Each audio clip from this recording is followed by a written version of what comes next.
It is May 1941. A stateless 34-year-old Jewish woman arrives in New York Harbor without a penny in her pocket. She has just spent 8 years fleeing the Nazis across Europe, barely escaping the Holocaust and witnessing the descent of an entire civilization into the abyss of fascist rule. But this woman carries with her a mind unlike any other. She is already a philosopher of the highest caliber, trained by some of the greatest thinkers of the age. In the decades to come, she will answer the question that comes to define the 20th century: how ordinary people consented to the mass murder of their neighbors. And she will teach the world to recognize the warning signs of fascism before it is too late. Before we begin, I'd like to take a moment to thank all our YouTube members and Patreons. Your solidarity translates directly into more videos more often. If you're able to support us, you'll find links to our Patreon in the video description. If not, please like, comment, and subscribe. It really helps other curious minds discover the channel. With that said, let's now begin our story on the remarkable life of Hannah Arendt, a political mind like no other.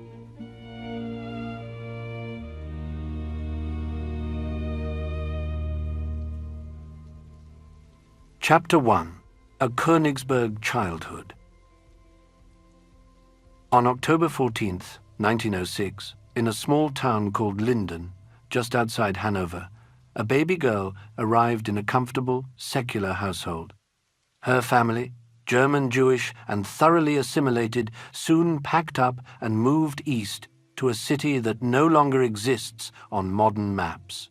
Königsberg, the old capital of East Prussia, sat on the Baltic, a place of 7 bridges and salt-laced air. It was also the city of Immanuel Kant, the 18th century philosopher who spent his life walking the same cobbled streets at the same time each day, obsessed with logic, with duty, and with the strict moral rules he believed bound every rational mind. Into this city, the Arendts brought their only child, Hannah. The household she grew up in belonged to what the Germans called the educated middle class. German culture was everything here. Goethe was read aloud at the dinner table. Kant sat on the bookshelf with the weight of scripture. Synagogue, by contrast, was nowhere. Jewish ritual had faded from daily life generations before, leaving behind only the name and the memory. Her mother, Martha, was something more unusual. A cosmopolitan woman with sharp opinions and sharper convictions, she admired Rosa Luxemburg, the firebrand revolutionary who, alongside the Spartakists, had tried to seize Germany after the First World War in the name of the working class. She was no party member, but the politics ran through her like a current, and it would run through her daughter too. Hannah's father, Paul, was an engineer, a quiet, scholarly man. He kept a vast library of Greek and Latin and German classics, and he loved his daughter with a particular tenderness. But Paul was already dying when Hannah was born. He had contracted syphilis years earlier, and the disease was slowly eating away at his mind, causing severe brain damage that doctors at the time could neither halt nor explain. Martha kept a diary of Hannah's early years, titled simply Our Child, documenting first words and small fevers and the steady, terrible decline of the man in the next room. Paul died in 1913. Hannah was 7. The loss never quite left her. The big questions of philosophy, the ones about why anything exists at all, would always feel to her like personal urgencies rather than puzzles to be solved in a seminar room. In Paul's library, the leather-bound Goethe and Schiller, the great giants of German letters, stood beside the Greek lexicons. She would later say that the German language itself became her homeland, the one thing she could carry with her wherever she went. As German as the family was, they remained Jews in the eyes of many others. The word Jew never came up when I was a small child, Hannah later recalled. I first met with it through the anti-Semitic remarks of children on the street. From that moment on, I was, so to speak, enlightened. Martha had a rule for moments like that. If a teacher said something cruel, Hannah was to stand up, walk out of the classroom, come home, and tell her mother. Then Martha would write a registered letter of complaint, and the school authorities would be horrified, and Hannah would simply not be there for whatever came next. Defend yourself, but do not be ashamed. The Arendts would not crouch. They would not apologize for existing. They would not be the kind of Jews who tried to slip quietly into Christian society hoping to be tolerated. They would be the other kind, the kind who stood in the open and refused to look away. The fatherless child threw herself into study. She taught herself ancient Greek so she could read Homer and Sophocles in the original, and she absorbed the political life of the ancient Greek city-state as though it were a living thing. At 14, she pulled Kant's Critique of Pure Reason from her father's shelf and began to work through it. Then came Kierkegaard, the melancholy Dane who wrote about anxiety and faith, and Karl Jaspers, the German philosopher who insisted that thinking should be a matter of existence itself, not a parlor game. Outside, the world she had been born into was coming apart. The First World War ended. The empire fell. The Weimar Republic stumbled forward through hyperinflation when bread cost millions of marks and a wheelbarrow of cash bought a single loaf, and the Spartacist uprising flared and was crushed. The settled, polite 19th century world of her parents was simply gone. Then, at 15, Hannah organized a boycott of a teacher who had insulted her. The school expelled her. Martha did not flinch. She sent her teenage daughter to Berlin to live on her own and audit university lectures, particularly those of Romano Guardini, the Catholic theologian who taught Kierkegaard as though every word were a matter of life or death. Hannah sat in cold lecture halls in a city full of cabarets and political violence, and she barely noticed the cabarets. She passed her university entrance exams as an external candidate. She did not need the school system. She had never needed it. Then, in 1924, a rumor reached her through a childhood friend. In the picturesque medieval town of Marburg, there was a young professor, almost entirely unpublished, who was doing something extraordinary. He was making philosophy live again. Students spoke of him in hushed tones, the hidden king, the brilliant and famously elusive teacher whose seminars felt less like lectures than excavations of the soul. One could perhaps, she thought, learn to think. She packed her bags. At 18, armed with Kant and Greek and her mother's instruction to never apologize, Hannah boarded a train heading south into the fog and stone of a small university town. She was going to find her teacher. She had no idea what else she would find there. Chapter 2. Heidegger, Marburg, and the Beginning of Thinking. The rain falls steadily on the cobblestones of Marburg in the autumn of 1924. The medieval university town hunches under low grey skies, its narrow streets winding up toward the castle. Hannah had come to this place for one man.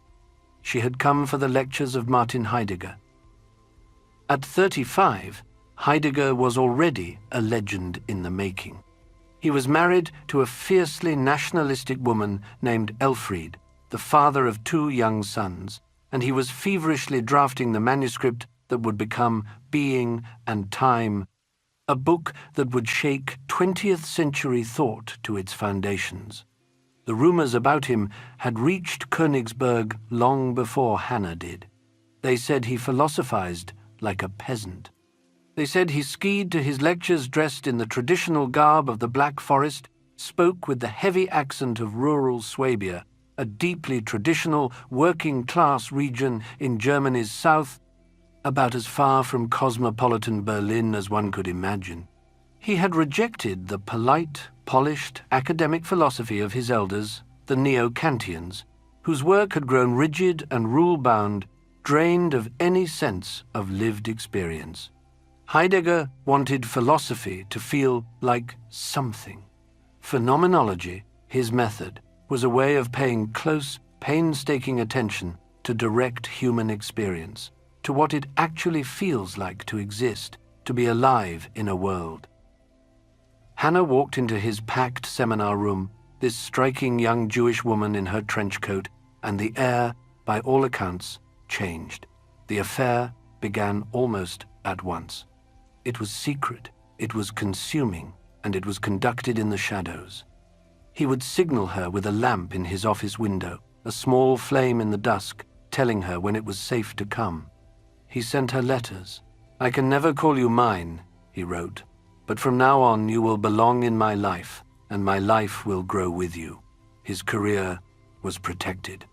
His marriage was protected.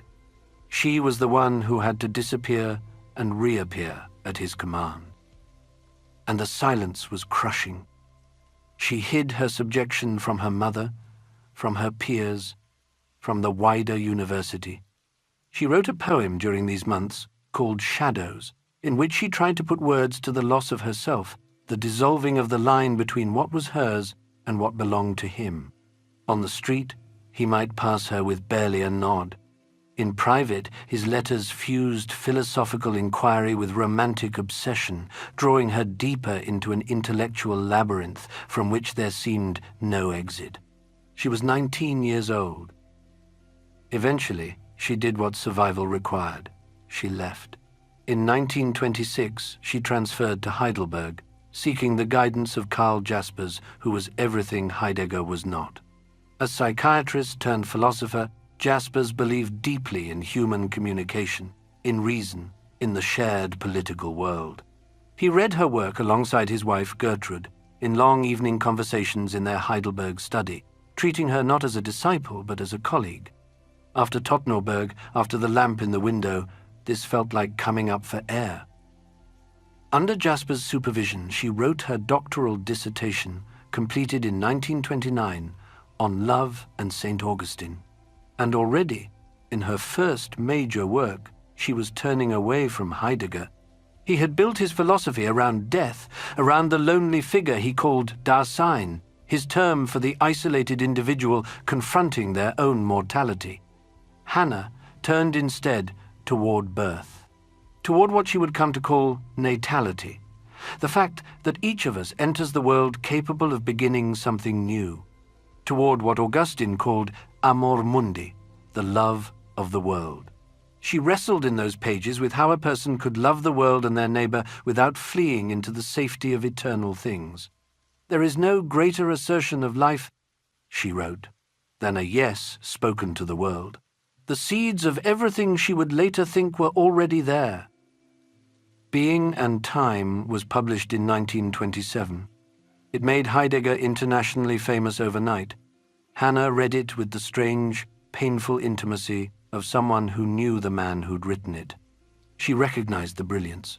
She remained suspicious of its silence on how human beings might act together, politically, in a shared world. In 1928, they met once more, briefly, at a hotel after her graduation. In a letter to him that August, she quoted Elizabeth Barrett Browning, "And if God choose, I shall but love thee better after death." The gulf between them was now beyond closing. She wanted normalcy. She wanted air. She met a young left-wing intellectual named Günther Stern, a former student of Edmund Husserl, the founder of phenomenology himself.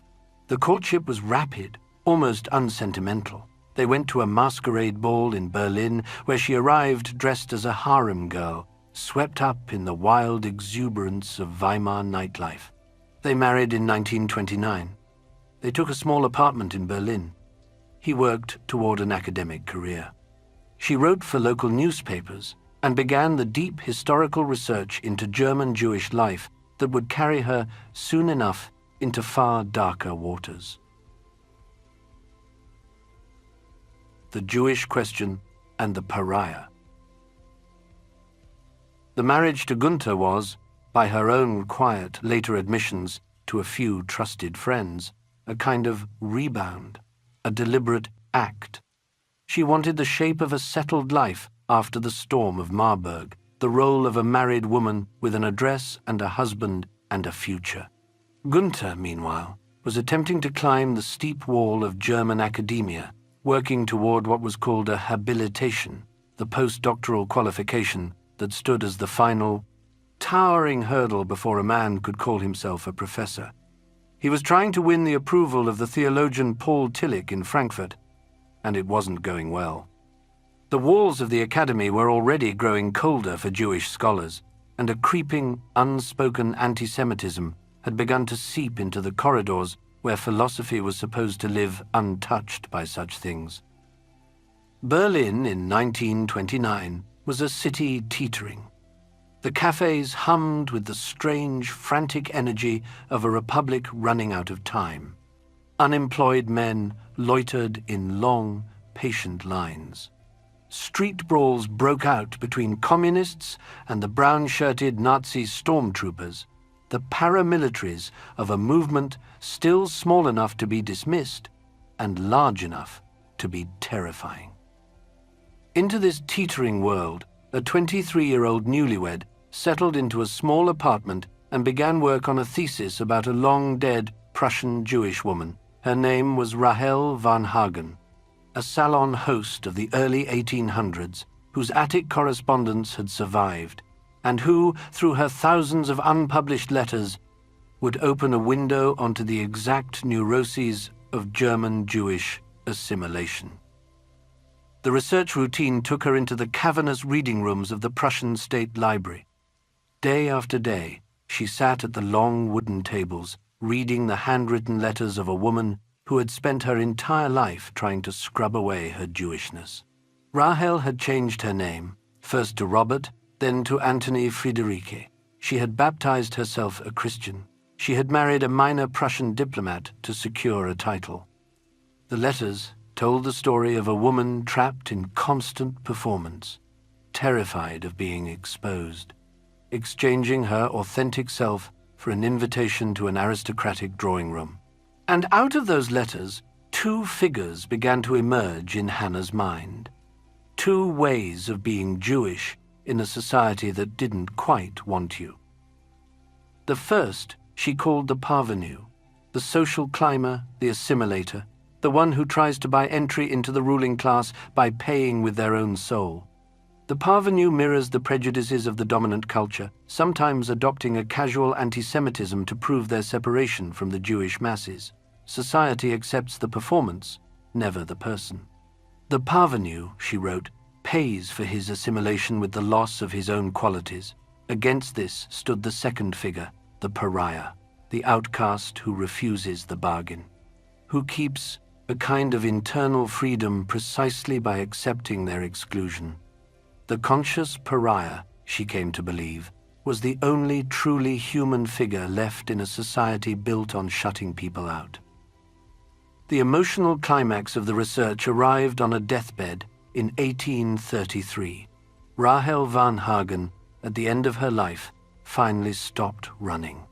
Her husband recorded her last words, and Hannah found them in the archive.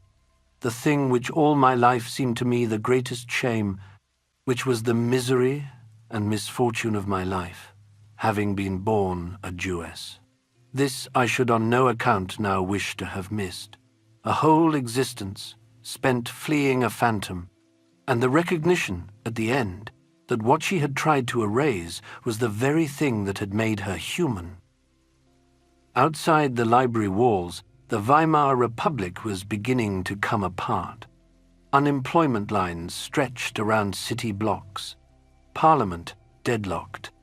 And the academic colleagues who had once debated Kant and Kierkegaard with her began rationalizing the necessity of a strongman, viewing the rising Nazi movement through detached theoretical lenses that blinded them completely to the violence happening in the streets. Then, On the 30th of January, 1933, Adolf Hitler was appointed Chancellor of Germany. Less than a month later, on the night of the 27th of February, the sky over the Tiergarten Park glowed orange. The Reichstag, the German parliament building, was burning. And the fire was the pretext Hitler had been waiting for to seize absolute dictatorial power. Within 24 hours, civil liberties were suspended. Freedom of the press, freedom of assembly, all of it gone overnight.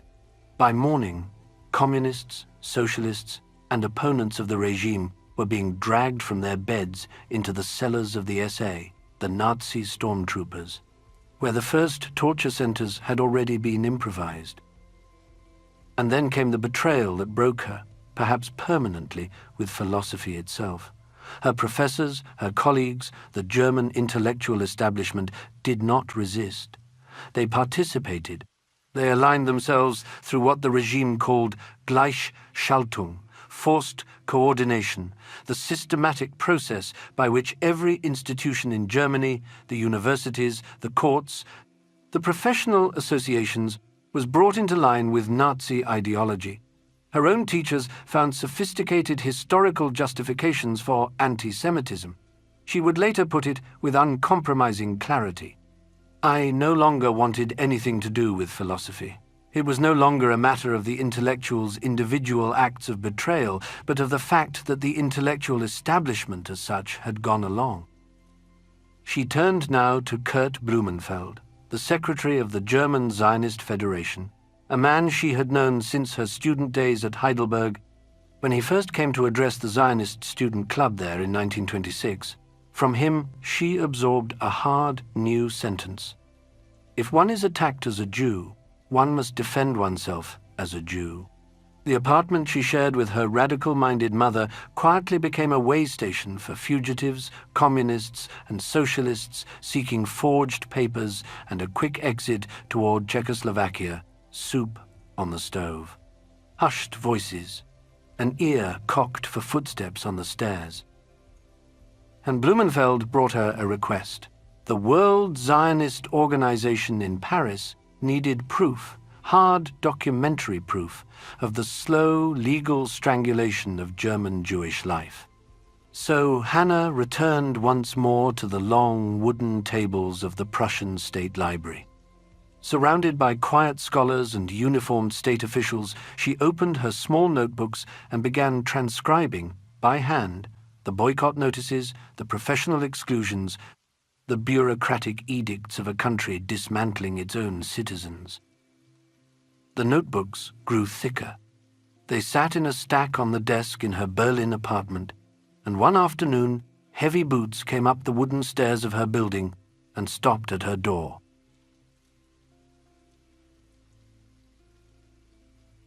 Chapter 4. Arrest, Escape, and Statelessness. The boots belonged to the Gestapo, the Nazi secret police. They came in the spring of 1933, and they tore the apartment apart with a thoroughness that felt almost rehearsed. Books pulled from shelves, drawers emptied onto the floor. The notebooks she had been filling for weeks, the careful evidence of anti-Semitic propaganda gathered from the Prussian State Library, were now in the hands of the men rifling through her desk. Hannah and her mother Martha were taken together, bundled into a vehicle, and driven across Berlin to Alexanderplatz, the central headquarters of the city's police. What followed was 8 days of waiting. 8 days inside a holding cell with no sense of what charges might emerge or whether charges were even the point. The officer who came to question her turned out to be young, newly appointed, and visibly uncertain about how to handle the woman across the table.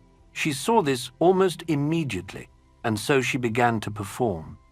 A naive scholar, a young academic who really couldn't say what all the fuss was about. She lied beautifully and with composure. Every name she might have given, she swallowed. Her Zionist contacts, the people who had asked her to do this work in the first place, remained safe because she absorbed the entire weight of the suspicion onto herself. The officer, perhaps because he was inexperienced, perhaps because he simply liked her, arranged for her release pending a trial. That trial would never come. The legal machinery of the Weimar Republic was already dissolving into something else. She walked out, collected her mother, and made the decision within the hour. They had 24 hours to disappear. They left behind everything: the library, the papers, the apartment, the furniture, the city she had grown up visiting. They traveled south toward the Ore Mountains, where the border with Czechoslovakia ran through quiet villages and pine forests. The route depended on a small piece of clandestine architecture, a sympathetic family whose house had been built directly on the frontier. The front door opened into Germany. The back door opened into the woods of Bohemia. After dark, mother and daughter walked through that hallway and out the other side, undocumented, unregistered, and no longer citizens of anywhere. Prague first. Then a brief stretch in Geneva, working at the League of Nations. And by the autumn of that same year, Paris. This was her introduction to statelessness, which she would come to understand as a fundamental breakdown of a person's reality. To lose your citizenship was to lose the world itself, the scaffolding of laws and recognitions that allow a life to take shape. Daily existence in Paris was reduced to standing in lines at the immigration bureaucracy, applying for an identity card and travel document for people without a country. The lines were long and the clerks were tired. Still, she worked. She found a position helping Jewish refugees retrain for manual labor. Then, more significantly, she became General Secretary for Youth Aliyah in France, organizing the rescue of Jewish teenagers out of Germany. The children were placed on farms in the French countryside, taught to work the land, and then sent in clandestine convoys to the kibbutzim of Palestine, the collective agricultural settlements being built there. The hardest part of the job was the parents. Sitting with them, persuading them to let their children go, watching them not yet understand what was coming. In the evenings, she drifted to the cafes around Rue Soufflot, in the Latin Quarter near the Sorbonne, where the displaced German Jewish intelligentsia gathered to argue and grieve and pretend things might still turn out. It was there she met Walter Benjamin, one of the great minds of his generation, a literary critic and philosopher whose essays on the work of art in the age of mechanical reproduction had reshaped how a whole continent thought about culture. He also happened to be a distant cousin of Hannah's first husband. Benjamin lived in genteel poverty in a tiny flat crammed with books, wandering Paris as a kind of urban observer, a flaneur, hoarding ideas no publisher quite wanted. They played chess together. They read Kafka. They talked endlessly about Marxist history and Jewish mysticism, two ways of asking whether the catastrophes of the world might be redeemed, one through revolution and the other through a hidden spark of the divine. Her marriage to Gunther Stern had been quietly dying for some time. The pressures of exile finished it. He sailed for America in 1936, and the divorce was finalized without drama. That same year, she met Heinrich Blücher, and her life shifted on its axis. Blücher was a working-class Berliner, self-taught, a former Spartacist who had fired a rifle in the streets during the failed revolution of 1919. He had no university degree. He had no philosophical pedigree. He had only a fearless, restless political mind and an absolute refusal to consider himself a victim of anything. They walked the boulevards together for hours. He taught her to see imperialism and class and power as living mechanisms rather than abstractions. She taught him whatever she taught him. In January of 1940, in a city already bracing for invasion, they signed the civil documents and married. It was, in its way, the most defiant thing two stateless people could do. Karl Jaspers would later describe Hannah in this period as a woman wandering through the world, exposed to the elementary horrors of our existence. The phony war, that strange 8-month silence after Germany invaded Poland but before it turned west, gave Paris a few months of false calm. Then, in the spring of 1940, the sirens began. The French Third Republic, the democratic government that would not survive the year, panicked. New decrees arrived. Every German national on French soil, including the Jewish refugees who had spent 7 years running from Hitler, was reclassified as an enemy alien. Posters went up across the city. Foreign men first, then foreign women, were ordered to report to the velodromes, the indoor cycling stadiums now repurposed as mass holding pens.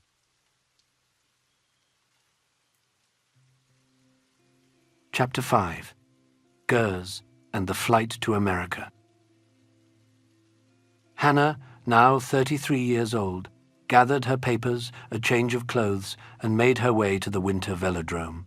The wooden bleachers rose up around her in steep tiers. The floodlights stayed on through the night.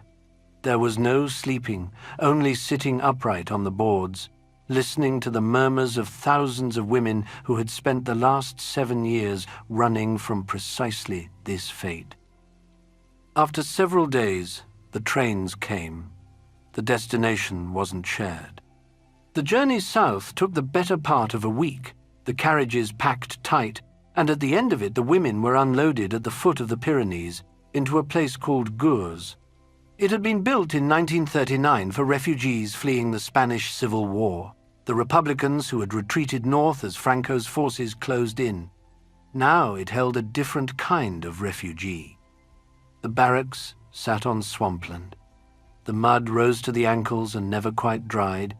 Dysentery moved through the wooden huts, and typhoid too. The daily ration was a watery soup and a piece of bread that had to be broken with both hands. The women had been imprisoned by the very republic that had once offered them shelter.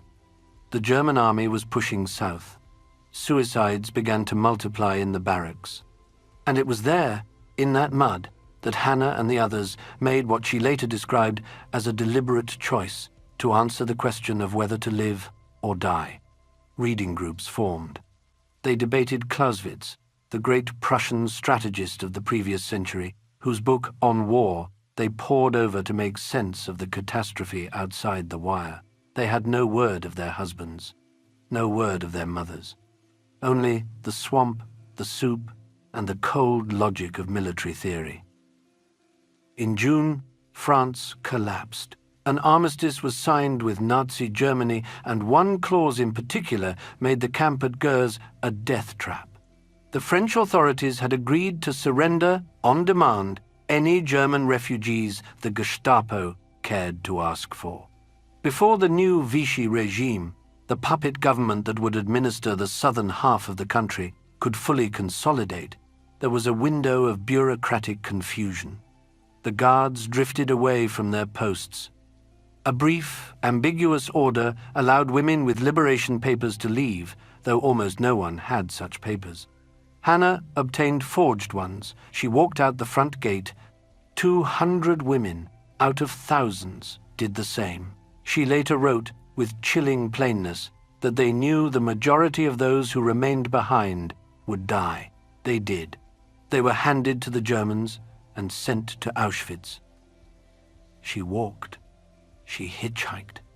The roads were choked with millions of displaced French families, abandoned cars, rumors of German patrols moving up from somewhere unseen. She made her way toward Montauban, in the unoccupied zone, a gathering point for those still trying to find a way out. And then, on a crowded street in that small town, the most improbable thing in a collapsing world, she looked up and saw her husband Heinrich walking toward her. He had escaped his own camp in the chaos of the defeat. They found each other by accident in a country that no longer worked. With Hannah's mother, Martha, they made their way to Marseille, the last port, the last bottleneck, the city of forged documents and shadowy hotel rooms. There they found Varian Fry, the American journalist running a small clandestine operation called the Emergency Rescue Committee out of a hotel suite. Bribing officials and smuggling the intellectuals of Europe out from under the noses of the Vichy police, he secured them American emergency visas. But that was only the first hurdle. They still needed exit permits to legally leave France and transit visas to cross Spain and Portugal, a tangle of stamps and signatures that could take months to assemble. During the long wait, Hannah spent her days with Walter Benjamin. He was exhausted, nervous, terrified of capture, and he carried a black briefcase with him everywhere. He would not put it down. Inside was a manuscript he said was more important than his own life. When his chance came to cross the Pyrenees in September, 4 months before the others could follow, he left a copy of the manuscript with Hannah. It was called Theses on the Philosophy of History. He made the climb on foot to the Spanish border town of Portbou. Arriving exhausted, the guards, working under newly changed orders, refused to honor his transit visa. They told him he would be sent back to France in the morning. That night, in a small hotel above the sea, Walter Benjamin took enough morphine to end his life. The next day, the guards reversed their decision, and the rest of his party was waved through. She received the news in Marseille. The thing she could do, the only thing, was carry his pages out of Europe. Inside them were his theses on the philosophy of history, and inside the theses was the image that would haunt the rest of the century, the angel of history, drawn from a small Paul Klee painting Benjamin had owned and stared at for years, an angel with its face turned toward the past, its wings caught in a storm blowing out of paradise, watching the wreckage rise and being blown helplessly into a future it could not see. In early 1941, they climbed the mountains he had climbed, crossed Franco's Spain, and reached Lisbon. The city was strange, brightly lit, untouched by blackout, full of people staring out at the Atlantic. They waited 3 months. In May, they boarded the SS Guinée, a Portuguese ship that crossed the ocean while U-boats prowled beneath it. And on the 22nd of May, 1941, the ship docked in New York. She was 34. She had no English, no job, no home. In her pocket was $25 from the Zionist Organization of America, the network that helped newly arrived Jewish refugees find their feet. In her luggage was a manuscript that belonged to a dead friend. Out of all of it, the velodrome, the camp, the mud, the friend on the border, she had begun to see something that would later become the spine of her first great book, The Origins of Totalitarianism. She had learned, by living it, that the rights of man are not written into the air. A human being stripped of a country, she would write, is a human being stripped of the right to have rights at all. We lost our home, she would later put it, which means the familiarity of daily life. We lost our occupation, which means the confidence that we are of some use in this world. We lost our language, which means the naturalness of reactions, the simplicity of gestures, the unaffected expression of feelings. And so, in a harbor she did not know, in a language she could not yet speak, she stepped off the boat and began.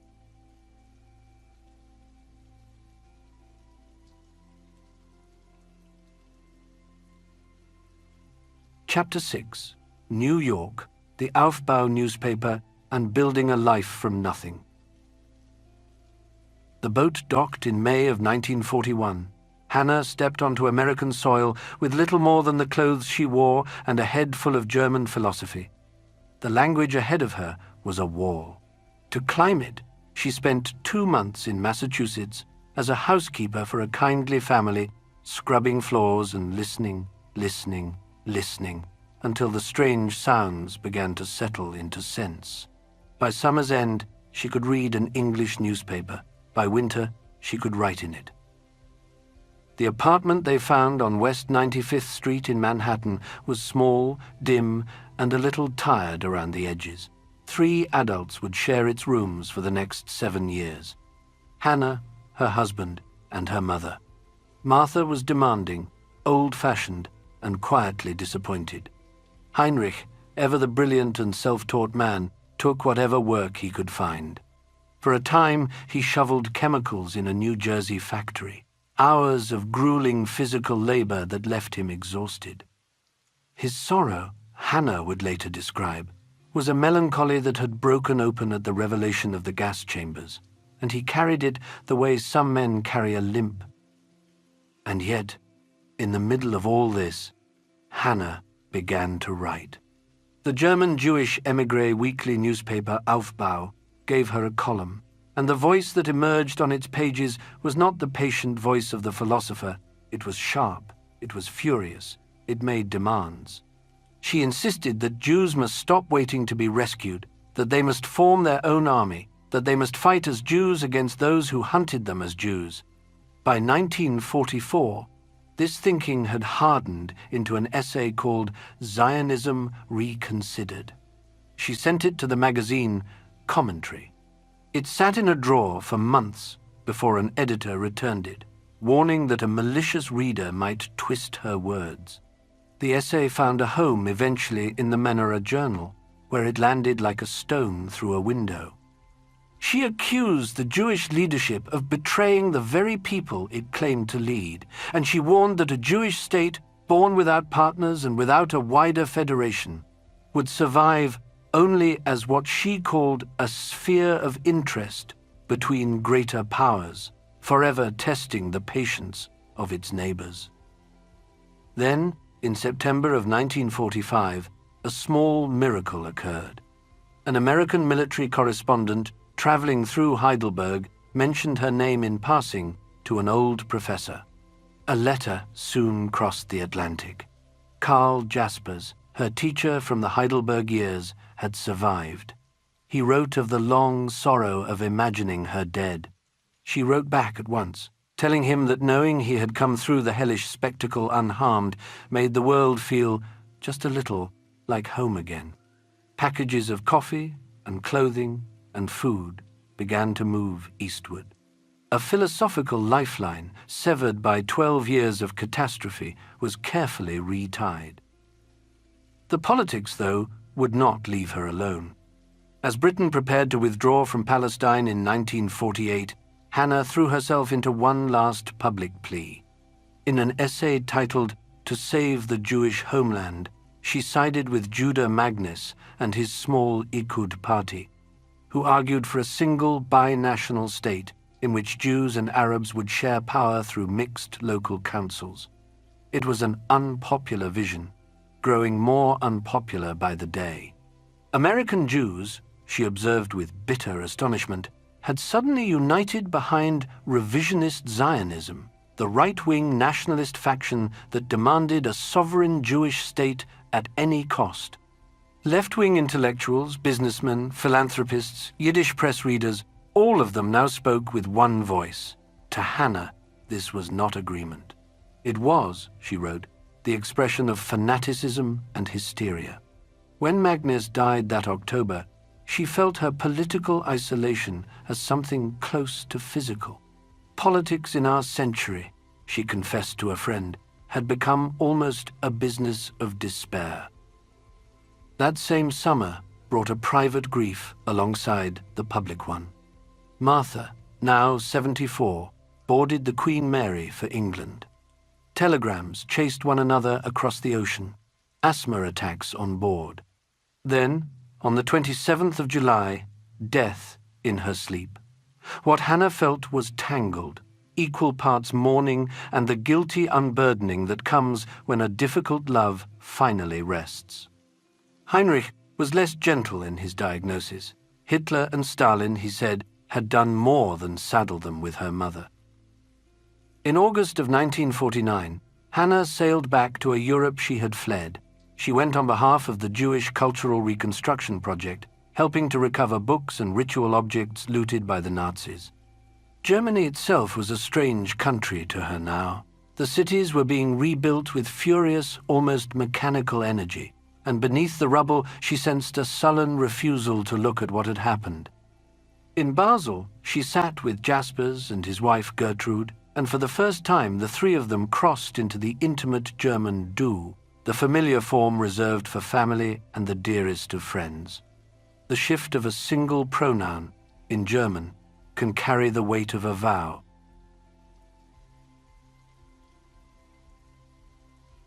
Chapter 7. The Origins of Totalitarianism. For nearly a decade, Hannah had been working on a book. It had begun in Paris, before the camps, even before the flight to Lisbon.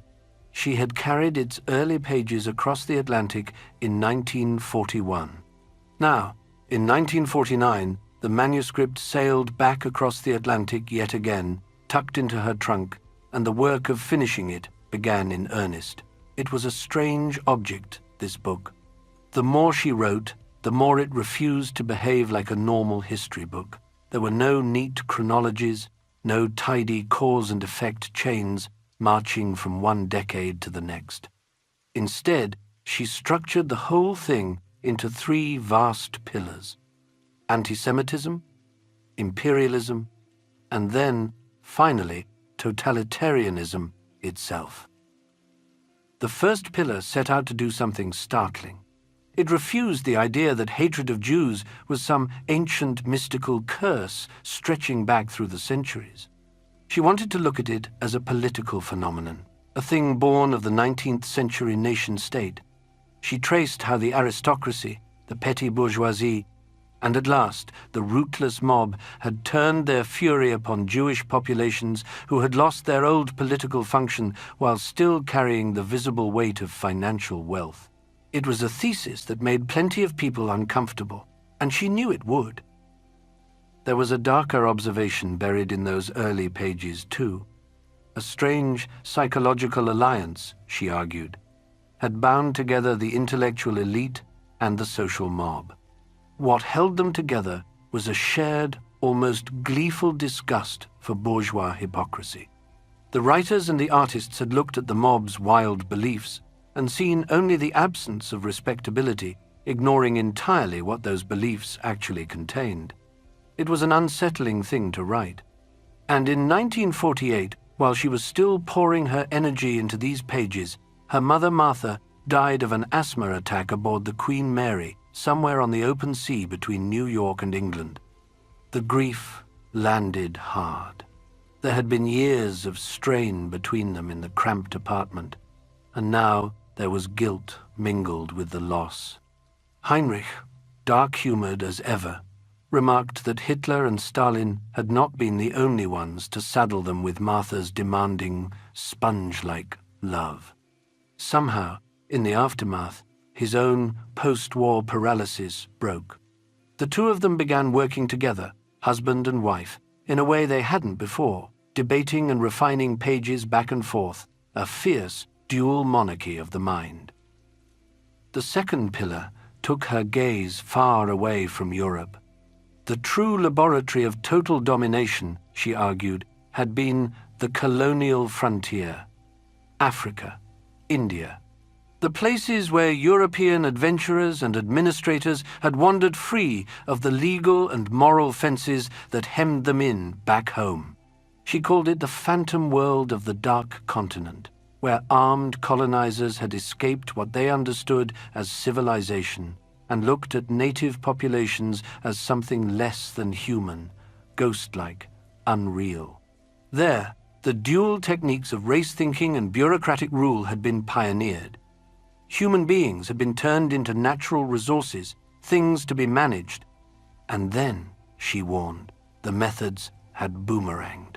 The machinery of treating people as superfluous masses had eventually been carried back across the Mediterranean, back into Europe itself. The final section was the one that would make them most enemies. Nazism and Stalinism, she argued, were structurally symmetrical. Two faces of an entirely new and monstrous form of government, unlike any tyranny the world had seen before. The old tyrants had wanted power over men. These regimes wanted something else. They wanted to make men superfluous. The camps, she wrote, were ghastly laboratories built to test the hypothesis that everything is possible. Places where the juridical person was stripped away first then the moral person, then the last flickers of individual identity, until what remained was a uniform bundle of biological reactions. She theorized this rule as resting on two interlocking mechanisms: terror, which was the physical essence of the thing, and ideology, which slipped inside the head and did the rest. Ordinary laws, she wrote, had always worked like fences, protecting a stable common world. Totalitarianism leveled those fences and put in their place what she called laws of movement, race war, class struggle, endless processes through which the forces of nature or history could race freely through mankind. Terror stabilized men so that those forces could move. Ideology, meanwhile, freed thought from the rough texture of lived experience, offering a logically deduced substitute for reality. Quoting Martin Luther, she noted that the lonely man always deduces one thing from the other and thinks everything to the worst. That loneliness was the soil, not solitude, which was the healthy quiet of the inner dialogue, but a deeper thing, the experience of not belonging to the world at all. The uprooted modern masses, cut loose from neighborhood and trade and shared reality, were primed for the airtight logic of ideology. Some clashes arrived even before the book reached the shelves.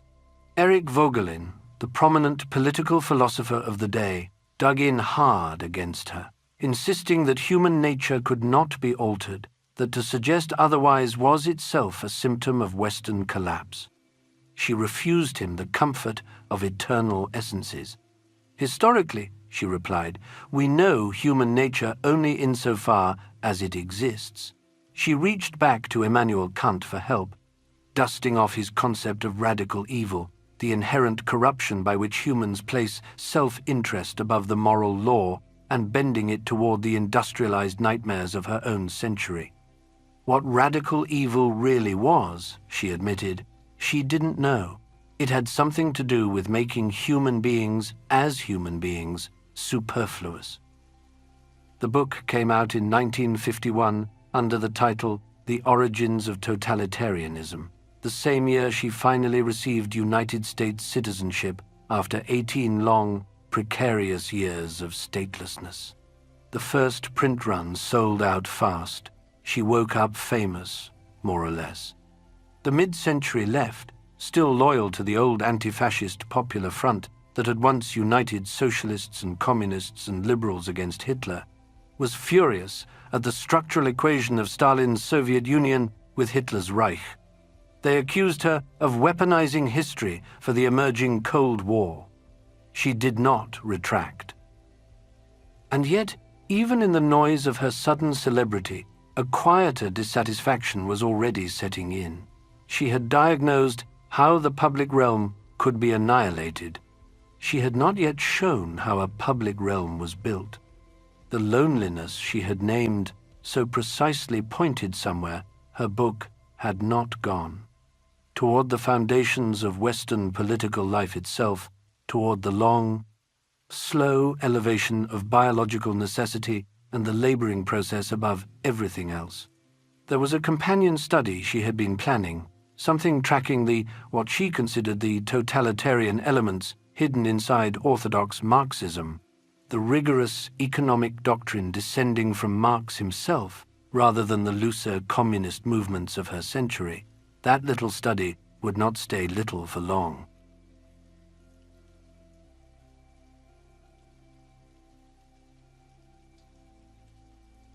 Chapter 8: The Human Condition and the Vita Activa. The spring of 1952 brought Hannah a piece of news that would shape the rest of her thinking life. The John Simon Guggenheim Memorial Foundation had awarded her a generous grant. With it came something she had rarely known since leaving Germany: time, money, a long, unbroken stretch in which to think. The proposal she had submitted spoke of a study into the totalitarian elements within Marxism, and she set about the work with the seriousness of someone who knew the question mattered.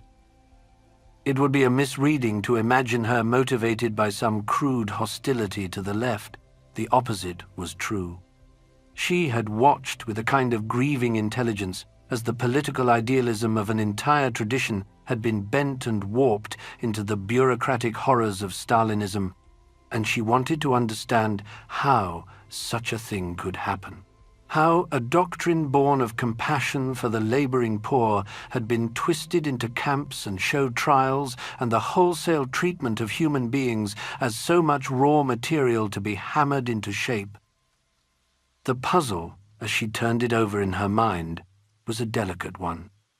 The flaw, she came to believe, did not lie in Marx's analysis of capitalism, which she continued to respect as a tool of extraordinary sharpness. The flaw lay deeper, woven into the broader inheritance of Western philosophy itself. It was the old idea that political action might be understood as a kind of fabrication, a making, as though the world of human affairs could be hammered into shape the way a carpenter shapes a chair.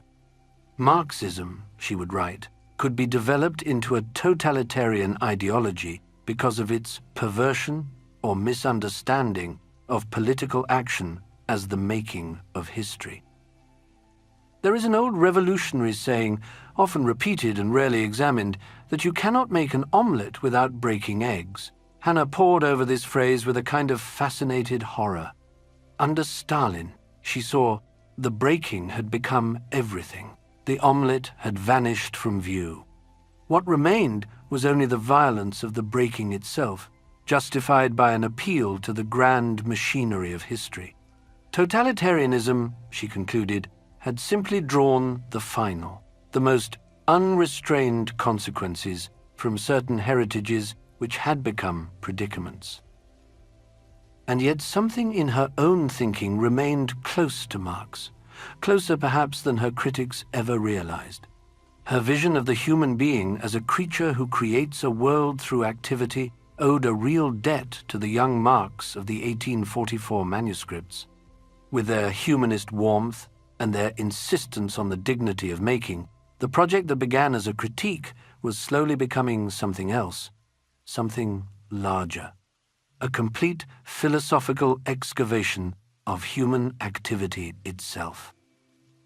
She decided to map what the old philosophers had called the vita activa, the active life, and to set it against the tradition's long preference for the vita contemplativa, the contemplative life, the life of the mind withdrawn from worldly affairs.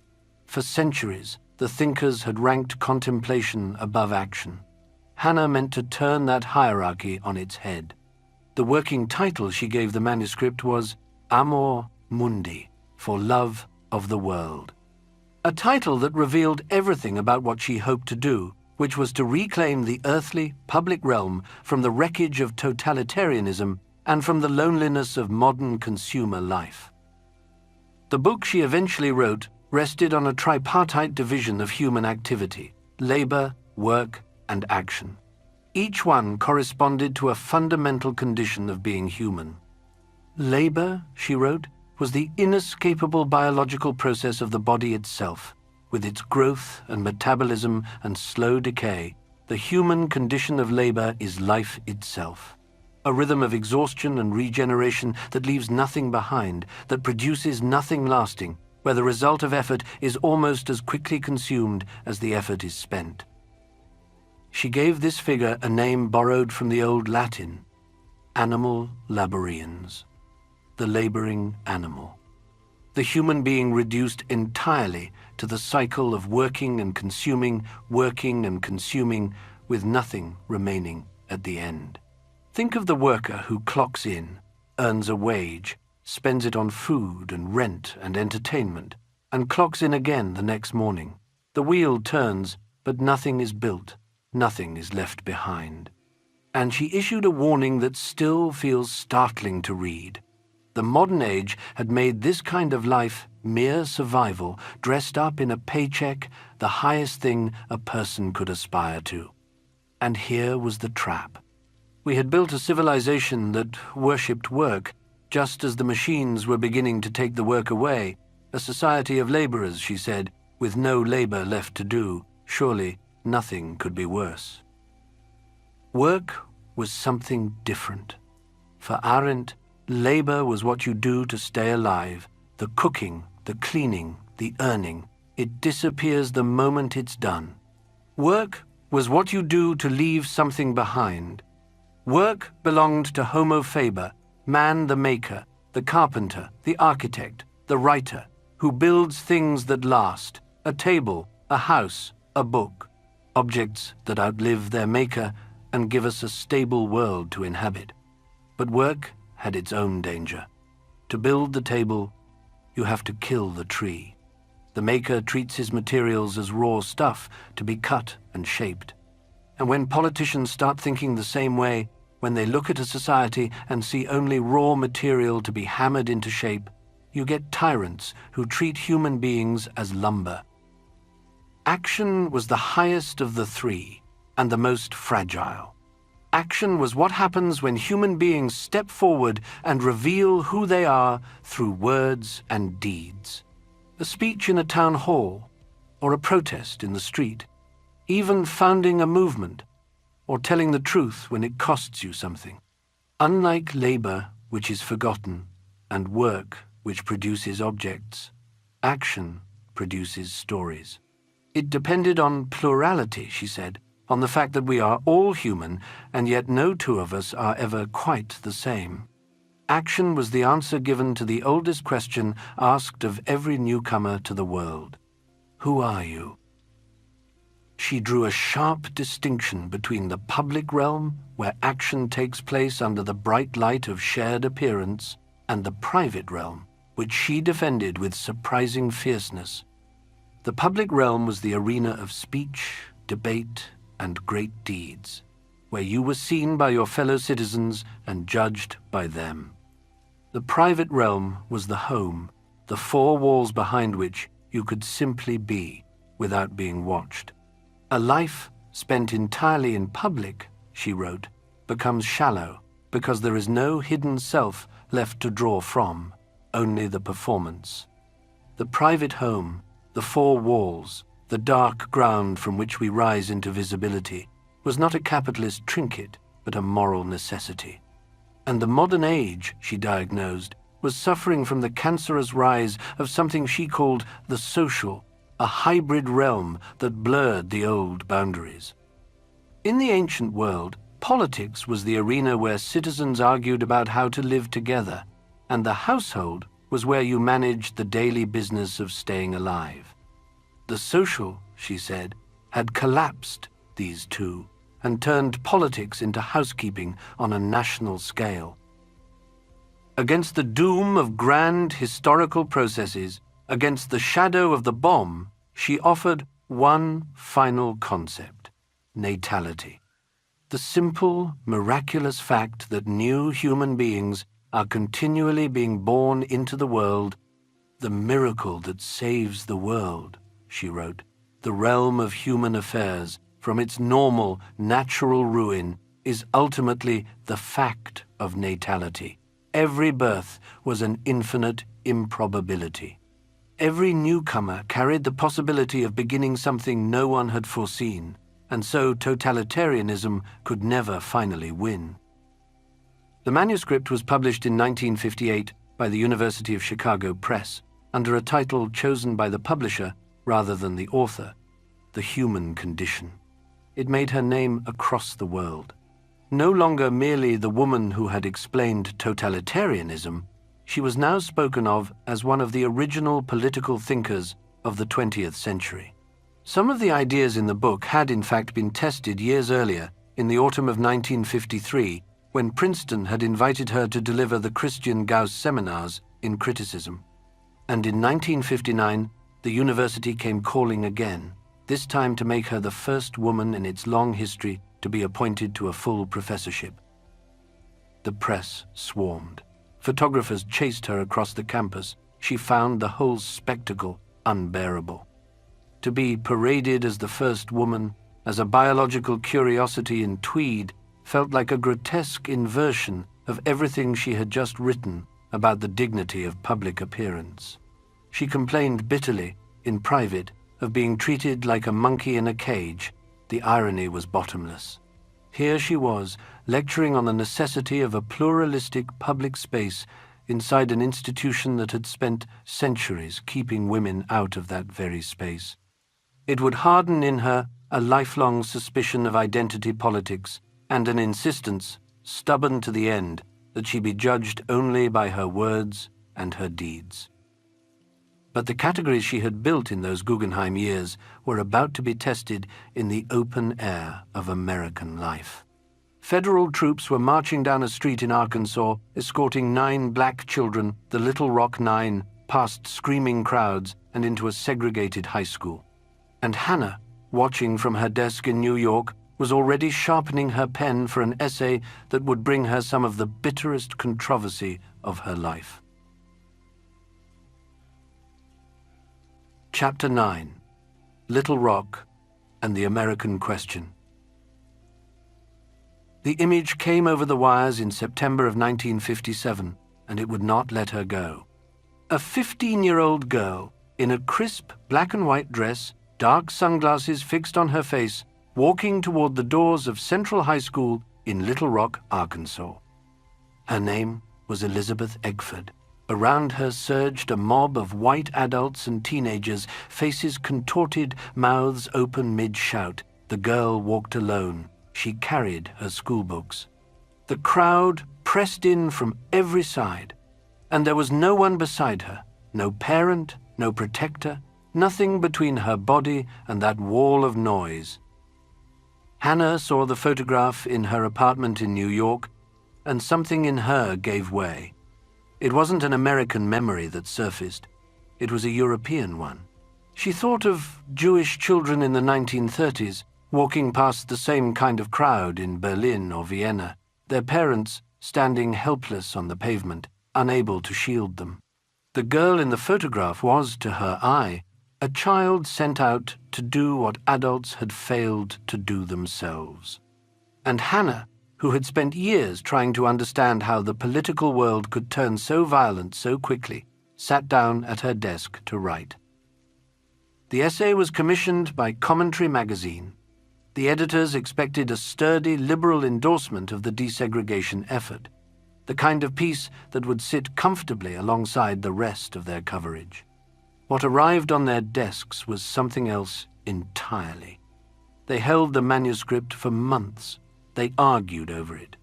They commissioned the philosopher Sidney Hook, a long-standing voice on the Democratic left, to write a critical rebuttal that would run alongside the piece. Hannah, learning of this, withdrew the essay. Hook was furious. He went on the attack, accusing her publicly of having pulled the article because she had lost her nerve and could not face his critique.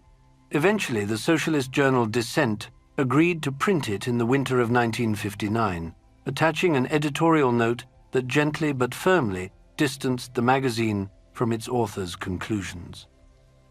The piece was called Reflections on Little Rock, and the argument inside it ran something like this.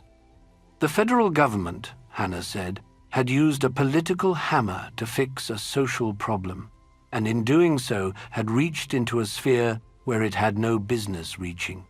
A school, she argued, was an extension of society.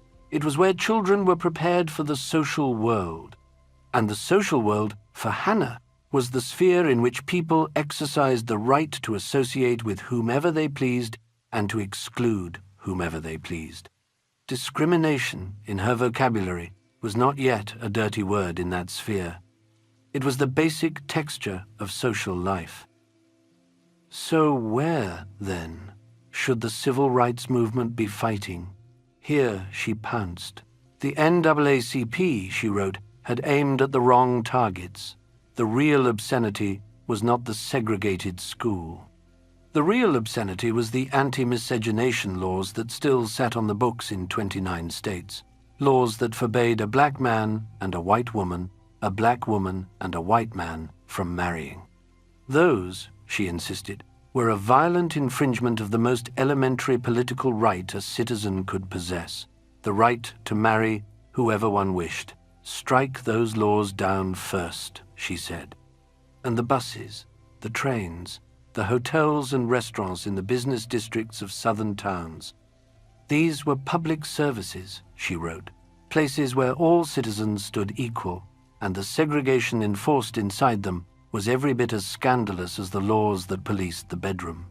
She could not understand why the civil rights movement had not begun there with the public sphere, instead of marching its children into the schoolyard. And then she came to the children, to the 15-year-old Elizabeth on that pavement in that dress. Hannah's reaction was visceral and unsparing.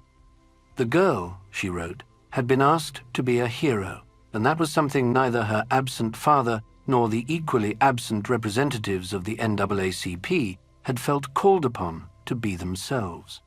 Adults, she insisted, fought political battles. Adults did not place those battles on the small shoulders of their daughters. And then she went further. She projected herself into the mind of a black mother in the American South, and she wrote a sentence that would haunt her. "If I were a Negro mother in the South," she said, "I would feel that the Supreme Court ruling had put my child into a more humiliating position than the one she'd been in before. I would not have the right," she wrote, "to deprive my child of a childhood in order to exercise my political rights." The reaction was swift and severe. American liberals accused her of arrogance, of a stunning emotional blindness, of an elitist European inability to see what segregation actually was on the ground. Underneath the outrage sat a deeper failure. She had taken the European Jewish story, with its long argument about assimilation and social prejudice, and pressed it onto the American South. Jim Crow was not a matter of social etiquette. It was a violent, legally enforced regime of terror, of economic strangulation, of state-sanctioned murder. The line between a social school and a political law dissolved the moment you stood on a Mississippi road at night. For years, she defended the essay. She would not retract. Then, in 1965, the novelist Ralph Ellison sat for an interview with the Southern poet Robert Penn Warren and was asked about her piece. Ellison answered with sociological precision. The author, he said, had absolutely no conception of what went on in the minds of Negro parents when they sent their children through those lines of hostile people. The black child in the South was being guided through a brutal rite of passage, trained to face the mob, to hold the terror, to claim a citizenship the country had spent generations denying. The exposure was bound, Ellison said, to the ideal of sacrifice, a long historical tradition within black American life, in which the body of the child was offered up so that the future of the people might be secured. Hannah read the interview, and the structure she had defended for years simply gave way. She sat down and wrote to Ellison directly, a letter astonishing in its plainness. "You are entirely right," she said. "It is precisely this ideal of sacrifice which I didn't understand. I was wrong, and you are right. I simply didn't understand the situation." It was an admission almost without precedent in her published life. The lesson left a mark. A framework she had carried out of the wreckage of Europe had failed to grasp the country she now lived in, and the failure asked something of her, a renewed willingness to see events as they actually appeared. Before theory rushed in to name them, that hard lesson arrived just in time. In Buenos Aires, on a darkening street, agents of the Israeli Mossad were closing in on a former SS officer named Adolf Eichmann. They would lift him into a car, smuggle him out of Argentina, and deliver him to a courtroom in Jerusalem. And Hannah, freshly humbled, would board a plane to watch him sit inside a glass booth and to write down exactly what she saw there. Chapter 10. Eichmann in Jerusalem. The building was called Beit Ha'am, the House of the People, a cultural center in West Jerusalem that had been hastily converted into a courtroom. Bulletproof glass had been fitted around a small booth at the front. Police lined the walls. Survivors filled the witness benches, and their testimony, day after day, weighted the air with something that could almost be touched. Hannah sat in the press gallery, having flown in on assignment for the New Yorker, scribbling furious notes. The whole world had come to see a monster. What she saw, instead, was the man inside the booth. He was middle-aged, slender, with thinning hair and teeth that didn't quite fit his mouth. He squinted through nearsighted eyes. He sneezed. He twitched. He listened to the proceedings with the slightly anxious attention of a clerk worried about a missed memo. This was Adolf Eichmann, the bureaucrat who had organized the deportation of millions across a continent, and there was nothing diabolical about him at all. He looked, Hannah thought, like the sort of man you might pass on a tram without noticing. And it was in that gap between the enormity of the deeds and the smallness of the doer that a phrase began to form in her mind: the banality of evil. The phrase has been misunderstood ever since. She did not mean the evil was small. She did not mean that Eichmann was an innocent cog turning helplessly in some great machine. What she meant was something stranger and more troubling. This particular man, who had moved trains and timetables and human beings towards their deaths with quite remarkable efficiency, was characterized above all by thoughtlessness. And by thinking, Hannah did not mean intelligence. Eichmann was not stupid. She meant something much more specific. Thinking, for her, was the silent dialogue you carry on with yourself, the inner voice that asks, "Is what I am doing right? Could I live with myself if I did this?" It is the ability to step outside your own role for a moment and see your actions through another person's eyes. Eichmann could not do this. He could not, it seemed, think from another person's standpoint. He could barely think from his own. She listened closely to how he spoke, and what she heard was a kind of armor. Eichmann spoke almost entirely in clichés, in stock phrases and bureaucratic formulas, in the hollow slogans of his vanished regime. He had what she would call language rules, an inability to leave the cliché behind even when describing the most monstrous things. The clichés did the thinking for him. They sealed him off from reality, from the actual human beings on the other end of his timetables, and from any inner voice that might have asked him to stop. At the foot of the gallows, he reached for the platitudes of a funeral parlor and seemed entirely unaware that anything was odd about this. The inability to imagine another's reality was total. And that, she came to believe, was the very mechanism by which the administration of genocide had been made possible on a continental scale. Not monsters, not fanatics. Men who had stopped thinking and let the clichés carry them. What she refused to do, and what later readers so often wished she had done, was turn Eichmann into a symbol. She would not make him a stand-in for the authoritarian personality, or for some Eichmann lurking within each one of us. That, she thought, was a kind of narcissism dressed up as conscience. It was easier to worry about an abstract perpetrator than to look at this specific man and his specific deeds. The desire for a representative villain might comfort us, but it does violence to the particularity of what actually happened. And then there was the harder matter, the one that would cost her almost everything. She had read the documents carefully. She had seen how, across occupied Europe, the Jewish councils, the leaders of Jewish communities under Nazi rule, had been drawn into the machinery of destruction. They had compiled lists of names and property. They had collected money from the deportees to pay for the trains that carried them away. They had kept records of vacated apartments. They had supplied marshals to help load the carriages. She wrote it down as she had found it, and she drew a conclusion that has been argued over ever since, that had the Jewish people been wholly unorganized and leaderless, there would have been chaos and misery, but the final number of dead would not have reached the figure it did. The 5-part series ran in The New Yorker in early 1963. The book followed, and the storm that broke around her was unlike anything she had known. "Factual truth," she would later write, "carries a kind of stubbornness that makes people hate it. It refuses to soften. It will not be argued out of existence." A propaganda lie, as she called it, took hold almost overnight, that she had exonerated Eichmann by calling him Banal and had blamed the Jews for their own slaughter. The most painful letter came from Gershom Scholem, the great scholar of Jewish mysticism and her friend of 3 decades. He published an open letter accusing her of a heartless, sneering tone of writing without love for her own people. He said he regarded her wholly as a daughter of our people. Her reply has become famous. She told him he was quite right.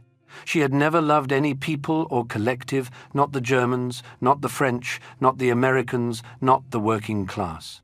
She loved her friends, and that was the only kind of love she knew.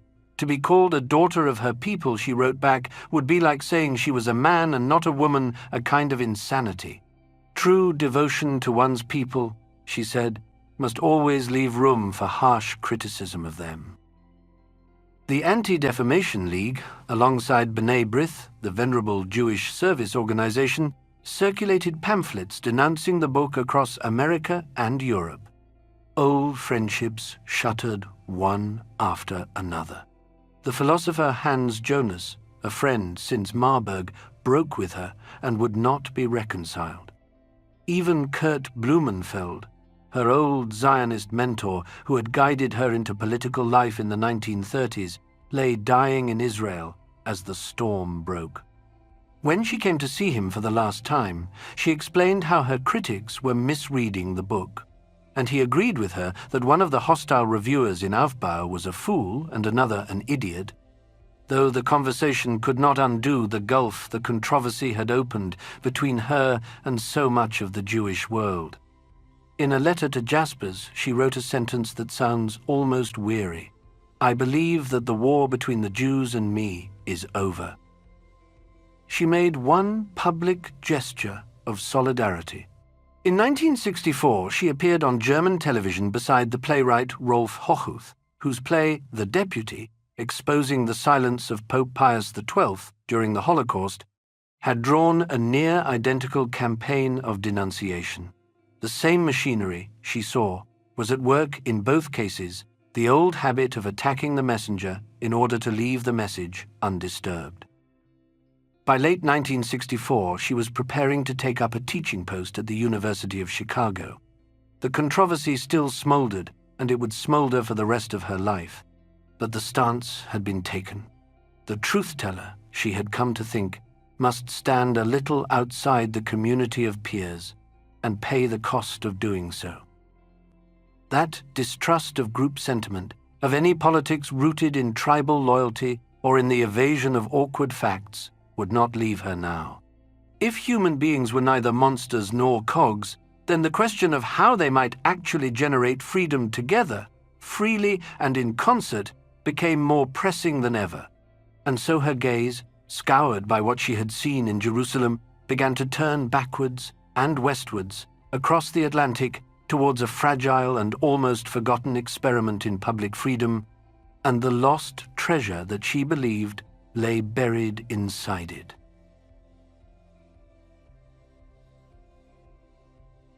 Chapter 11. On Revolution and the Lost Treasure. In the spring of 1963, while the magazine installments from Jerusalem were still landing on doormats across America and Europe, another book of hers slipped into the world. It was called On Revolution, and under almost any other circumstances, it would have been the literary event of her year, but the Eichmann storm had already taken the air out of the room. Reviewers who might have engaged with her political theory were busy arguing about her account of a man in a glass booth. The book, dense with thought and long in the making, arrived to a kind of distracted reception, half overheard above the noise. She had worked on it with great care. The proofs had gone to her husband at their apartment on the Upper West Side of Manhattan, and Heinrich had written back with something close to reverence.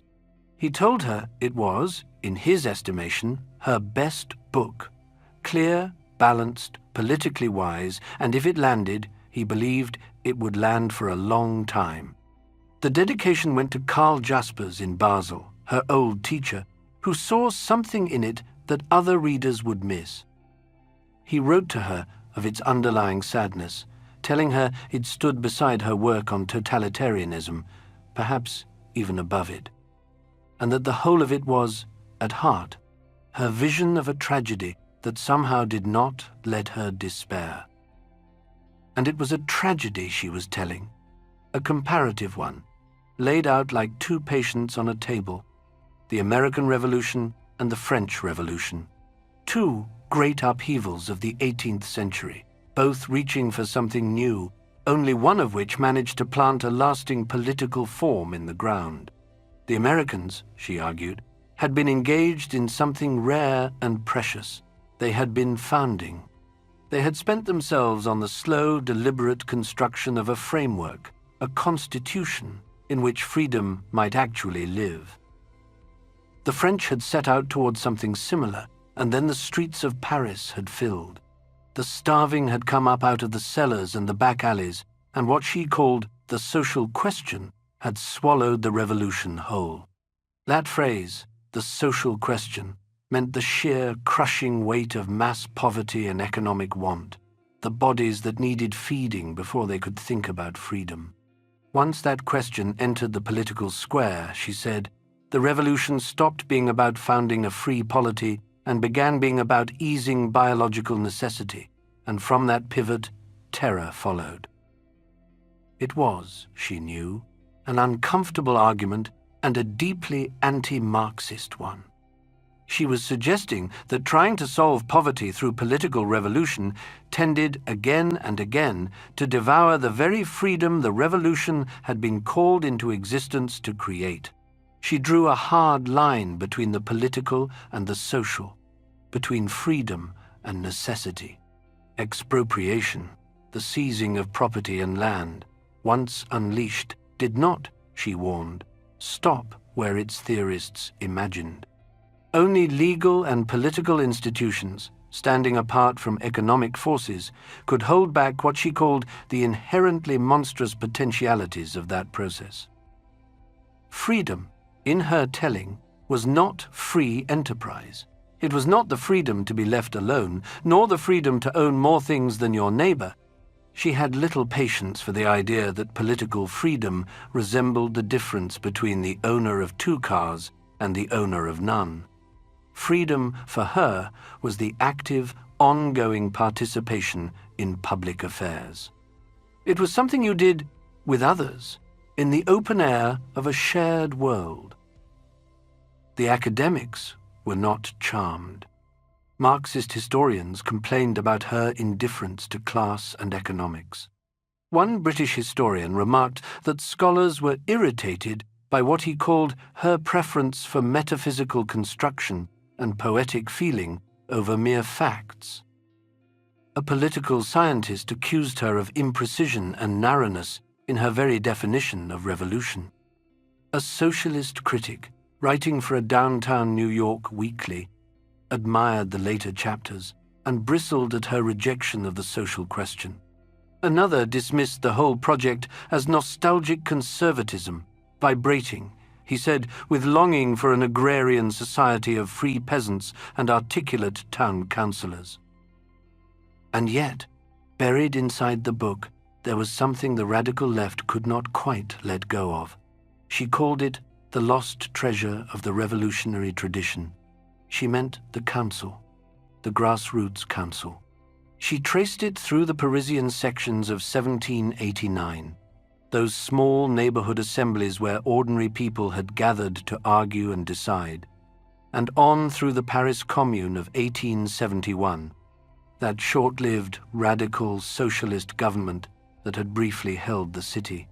She followed it into the Russian Soviets of 1905 and 1917, Soviets being simply the Russian word for workers' councils springing up from below. The German workers' councils of 1918 and 1919. The Hungarian workers' councils of 1956. In every case, she observed, the councils had not been organized by professional revolutionaries or party cadres. They had appeared on their own, in the vacuum left by collapsing authority as ordinary people gathered to govern themselves. And in every case, they had been crushed by centralized parties, by one-party states, by the machinery of terror. The tragedy of the modern revolutionary century, she wrote, was that this living council form had never been folded into a permanent constitutional foundation. The book was, in part, an attempt to rescue them from historical forgetting. She went back to the word revolution itself.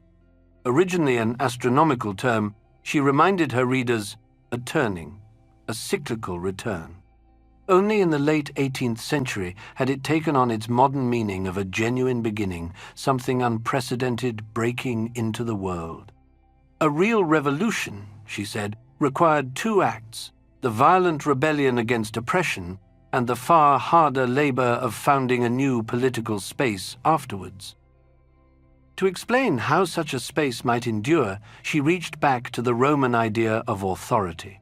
Authority, she insisted, was something distinct from violence, distinct from coercion. In the American case, it had not been lodged in a king or in the will of the crowd, but in the Supreme Court and the Constitution, a continuous augmentation of the original act of founding.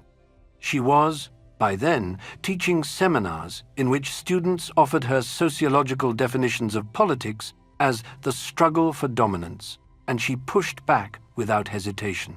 To claim that her adopted country was the most powerful on earth because it owned the largest arsenal, she said, was to mistake violence for power. When a young student handed in a paper defining politics as a form of self-expression, she wrote in the margin that she did not doubt many people, especially the young, agreed with him, and that she certainly did not. By the middle and later 60s, the book finally found its readers. Students in democratic societies, on American and German campuses, carried it around in dog-eared paperback, reading it alongside Albert Camus' The Rebel, his famous essay on rebellion. Her recovery of the spontaneous council looked uncannily like their own talk of participatory democracy. Activists organizing in Brooklyn neighborhoods pointed to her pages as the inspiration for their grassroots projects. In 1967, after years of cross-country commuting between teaching posts in Chicago and California, with all the worry that distance brought as Heinrich's health faltered, she, at last, accepted a permanent position at the graduate faculty of the New School for Social Research in New York, a short subway ride from Riverside Drive. The exhausting travel ended.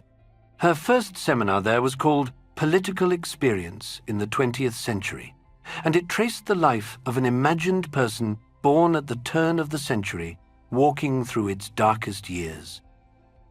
That settling into a New York classroom would prove a brief shelter.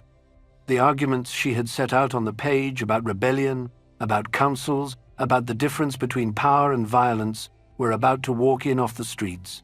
Her students were already underlining the same passages they would soon shout from occupied buildings. Draft boards were being raided, the Vietnam War was deepening, and the Republic itself was sliding toward a crisis that would force her to think, in public and at speed, about what citizens owed to one another when the state itself had begun to bleed.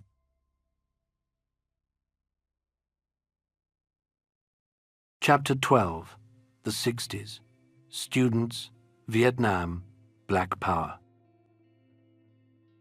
From Berkeley to Columbia, students started spilling out of lecture halls and into the open air, holding teach-ins that lasted past midnight, sitting on library steps with mimeographed pamphlets warm from the machine. They were arguing, voting, refusing. They were occupying buildings and running them for a few days at a time as small experiments in self-government. To Hannah, watching from her desk and from the windows of her cabs, it felt almost uncanny.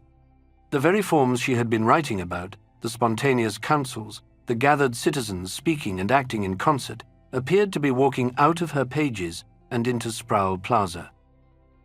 Then the mood on the campuses began to sour. The hopeful chant gave way to harsher slogans, and the gentle improvisation of the early teach-ins hardened into something Hannah recognized with a sinking dread. The students were beginning to romanticize men with guns, Che Guevara in his beret, Mao in his tunic, distant revolutionaries flattened into posters and creeds. The talk turned, increasingly, to violence as a kind of cleansing fire, a way for the oppressed to remake themselves through the act of destroying the oppressor. In 1969, she answered, and she answered hard. The essay was called On Violence, and it pulled no punches. Her targets were not the foot soldiers, but the philosophers behind them. Jean-Paul Sartre in Paris, and through Sartre, the anti-colonial thinker Frantz Fanon, whose book The Wretched of the Earth had become a kind of scripture on the Algerian War and decolonization. Sartre, in his famous preface, had written that through violence, the colonized man recreates himself.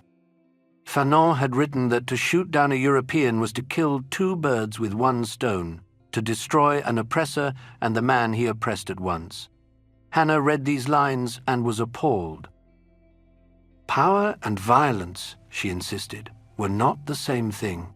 They were opposites. Power was what arose when human beings acted together, talked together, persuaded one another, agreed. It belonged to the plural, the public, the space of appearance. Violence was something else entirely. Violence required implements. It multiplied strength through weapons. And out of the barrel of a gun, she wrote, could grow the most effective command and the most instant obedience, but never, ever power. The movements that confused the two would end by destroying the very freedom they hoped to build. The same fierce distinctions caused her to stumble badly with the Black Power movement. The demands for separate Black Studies programs, for separate dormitories, for a militant rhetoric of self-definition struck her old categories the wrong way.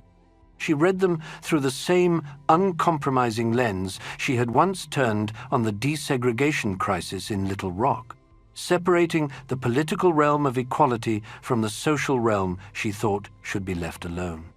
It was a blind spot, and a deep one, and it carried her past what was actually being asked. And yet, on Vietnam, she was unwavering. In her essay on civil disobedience, she defended the protesters with the full weight of her thinking. The civil disobedient, she argued, was not a criminal. The criminal slipped into the shadows for private gain. The civil disobedient stood in the daylight, in concert with others, openly refusing a law he believed unjust. The young men burning draft cards on courthouse steps were practicing the old American art of voluntary association, the very habit that Alexis de Tocqueville, the 19th century French author of Democracy in America, had once marveled at on his travels. When the Pentagon Papers spilled into print, she wrote, "Lying in politics," and her scalpel came out. The men running the war, the problem solvers with their game theory and their body counts and their charts, had built themselves a sealed little universe in which facts that did not flatter the policy were simply set aside. They had lied to the public, yes, but more disturbingly, they had lied to themselves. The educated technocrat she saw could be just as world-destroying as the totalitarian clerk. And then, on a Sunday in October of 1970, her husband had a massive heart attack in the Riverside Drive apartment. He was gone. 30 years. The bottom dropped out of the world, she told her friend Mary McCarthy, the American novelist who was perhaps the closest person she had left. The smoky kitchen fell silent. The books on the shelves were suddenly his books. She kept the schedule going because the schedule was the only thing holding her upright. She taught her classes at the new school. She gave her lectures. She walked through the grey hours and came home to the empty rooms. By 1972, sitting among his library, surrounded by the physical evidence of a shared life of the mind, she began to feel a different pull. The political battles of the decade had exhausted her, and the unresolved question from Jerusalem had never really left. That terrible suspicion, that ordinary thoughtlessness, the failure to think at all, might be enough to enable atrocity. The life of action would have to be matched, now, by something else. She would have to turn, at last, after all these decades, back toward the inner theatre of the mind and prepare for the Gifford Lectures in Scotland, that most prestigious of philosophical invitations, where she would try to map the faculties she had so long set aside.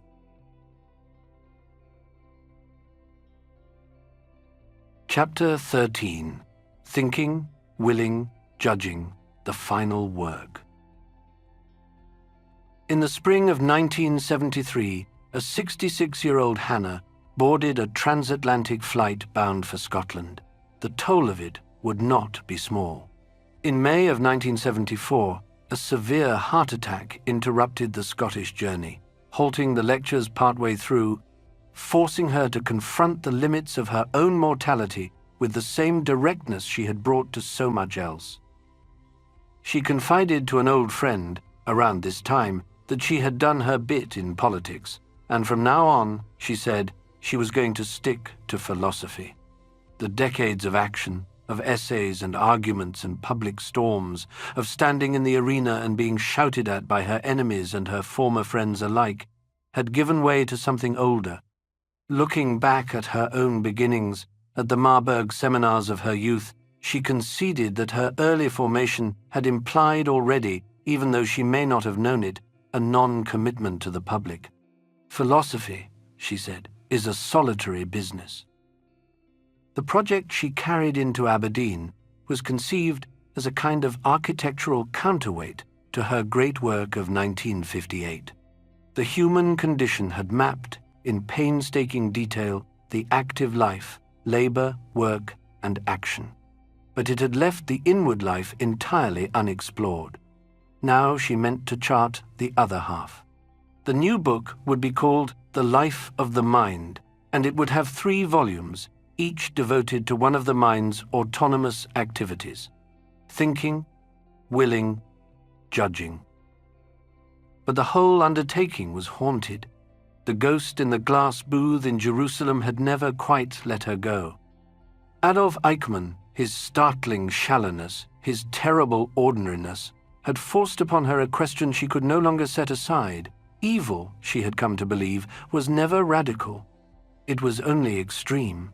It possessed no depth, no demonic dimension.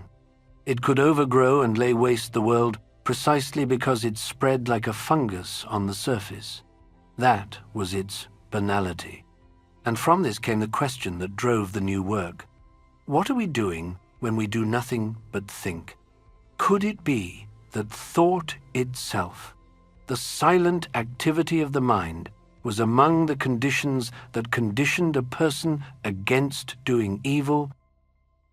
The first volume took up that question directly. On the title page, she placed a stark warning from Heidegger, her old teacher. Thinking does not bring knowledge as the sciences do. Thinking does not produce practical wisdom. It does not solve the riddle of the universe, nor endow us with the power to act. Thinking, she suggested, was an invisible withdrawal from the world of appearances, an endless process that produced no settled results. It was, in her favorite image, like Penelope's web. And here she was reaching for Homer's Odyssey, where Penelope, awaiting her wandering husband, wove a burial shroud by day and unpicked it by night to delay her suitors. Thought, in the same way, undid every morning what it had finished the night before.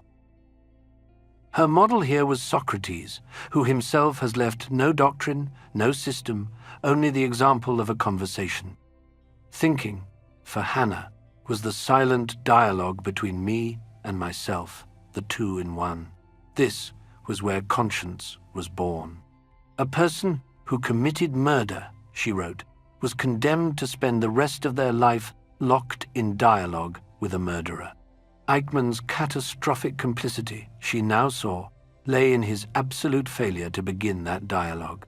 He had no internal partner with whom to converse. The second volume turned to the will, that strange, future-facing faculty of the mind, the one that lets us begin. The will, she pointed out, was a surprisingly late discovery in Western thought. The Greeks did not really have it. It emerged through the Christian era, through Augustine, and through Duns Scotus, the obscure medieval theologian whose careful arguments helped give the will its philosophical home. Philosophers, on the whole, had despised it. The will smashed their love of necessity.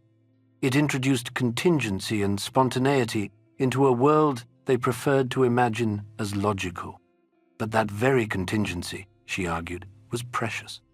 It was the mental organ of natality, that miraculous human capacity to interrupt the automatic processes of history with something genuinely new.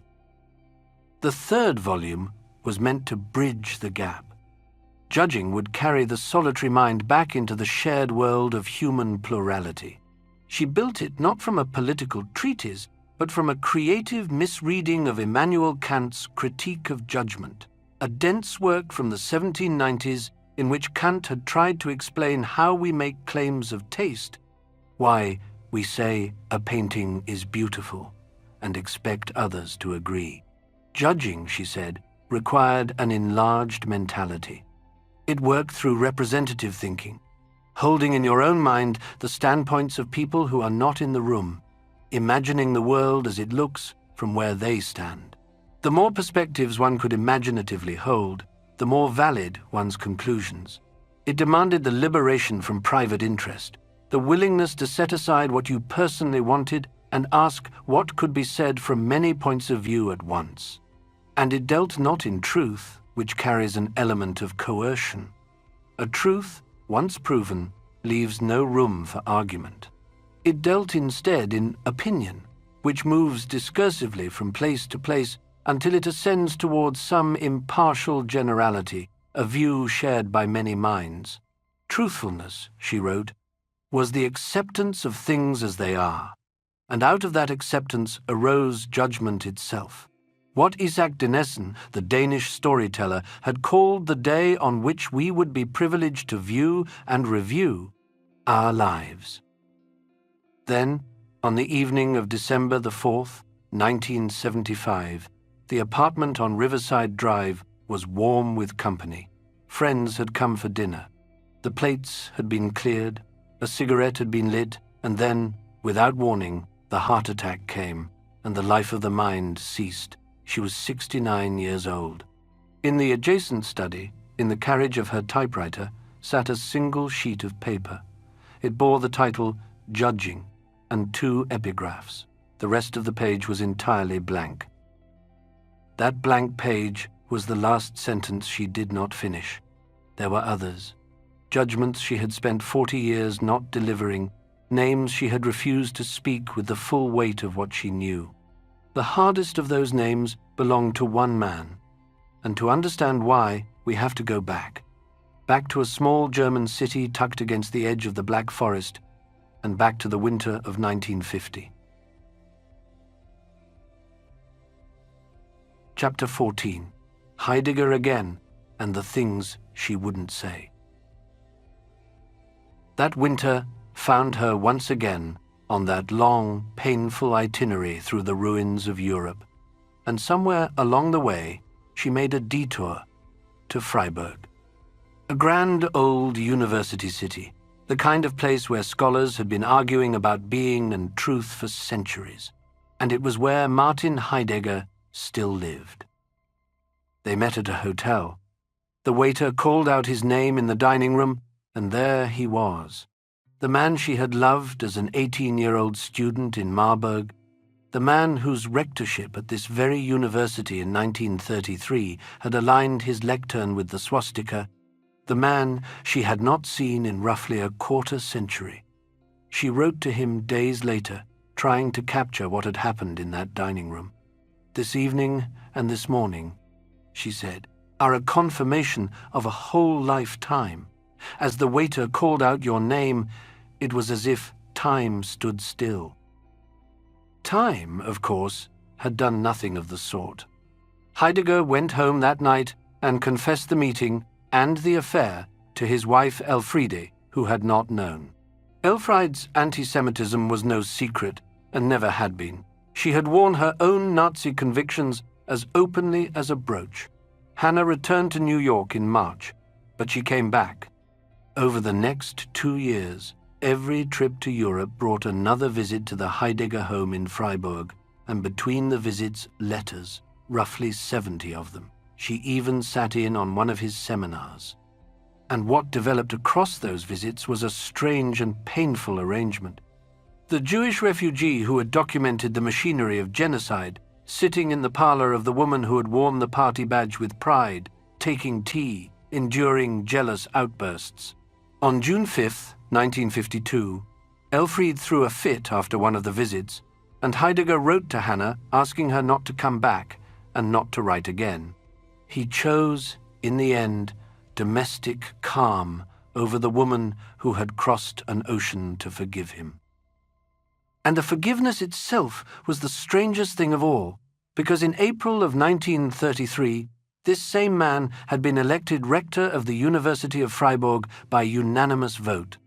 He had aligned the institution with the Nazi state immediately, negotiated with the Prussian Ministry of Education, served as the regime's intellectual voice. He had worn the party badge until 1938.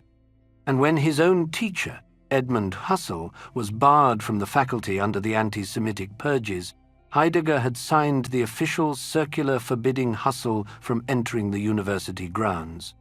Arendt would later single this out as one of the actions she found hardest to forgive. Hannah had at first seen this clearly.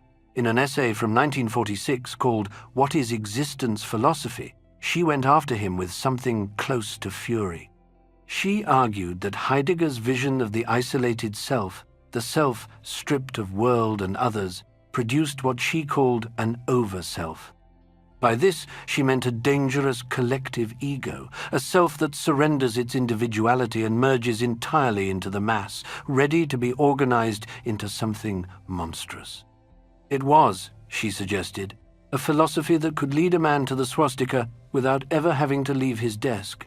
The essay was sharp, it was unsparing. And then, somewhere between that essay and the dining room in Freiburg, she began to walk it back. Through the 1950s and 60s, she became, in effect, his American agent. She secured translators, she negotiated with publishers. She placed his work in the hands of editors who would treat it kindly. When her friend Leslie Faber, a psychiatrist who moved in her New York circle and knew her well, pressed her on Heidegger's role in Husserl's removal, she wrote back with a defense that surprised even her admirers. She doubted, she said, that Heidegger had really understood what Nazism was. He had learned quickly enough, she insisted. And then she asked, with audible irritation, whether scholars living in what she called the Republic of Letters, that old 18th century idea of a borderless community of European thinkers, really had to interrogate one another about old party memberships from 30 years ago. In 1969, she went further. For his 80th birthday, she wrote a public tribute in which Heidegger's complicity was recast as the bungling of a thinker stranded among the affairs of men. She compared him to Plato at the court of the Syracusan tyrant. Great minds, she wrote, blow on a wind that does not spring from the century they happen to live in. Years earlier, in a private entry in her diary in 1953, she had written something far stranger and more revealing. The fable of the fox who builds his own trap, crawls into it, and cannot find his way out. That image had stayed in her journal unpublished, while the public tribute took its softer shape. The cost of this rehabilitation she paid privately. She wrote to her closest friend, the novelist Mary McCarthy, with a candor that still aches to read. All her life with Heidegger, she confessed, she had pretended she could barely count to 3, and sometimes to 4. She had pulled the wool over his eyes. And when she sent him the German edition of The Human Condition, with a note suggesting she might have dedicated it to him if things between them had ever been different, he never replied. Earlier, when she had sent him The Origins of Totalitarianism, he delivered a sublime put-down, telling her directly that he couldn't read English and that perhaps his wife could take a look. The blind spot did not stop with him. The same woman who had outrun the Gestapo and conquered a male intellectual establishment was, on the question of women's emancipation, almost reactionary. She was suspicious of women who gave orders. She doubted whether women should lead. She had little patience for the social ambitions of women's liberation. And in The Human Condition, the absence of women from the public realm, from the very life of action she so prized, went entirely unremarked, as one critic put it, stared straight through unseeing. A similar prejudice colored her attitude toward Eastern European Jews, whose accents and poverty offended the polished German Jewish self-image she had carried with her since Königsberg. She had written in her essay Truth and Politics that universities exist precisely to hold unwelcome truths against the tide of collective self-deception. Her own life suggests how hard that is, even for those who have made the demand most loudly.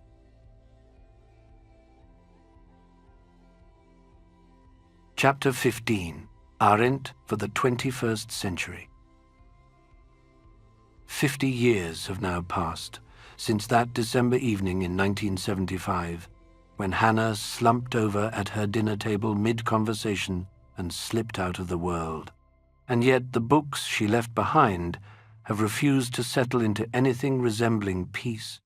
They are still being pulled in opposite directions, still being claimed and reclaimed, still being argued over by people who cannot quite agree on what she meant or whose side she would have been on, if indeed she would have taken a side at all. The first to try were the neoconservatives, and here it helps to pause, because the word has shifted in our own time. These were not the cable news pundits of the 21st century, but a particular cluster of late 20th century right-wing intellectuals, many of them former leftists, who sought a Cold War mascot. They lifted her totalitarianism thesis from its careful surroundings and waved it like a banner, freedom on one side, tyranny on the other, with everything in between conveniently forgotten.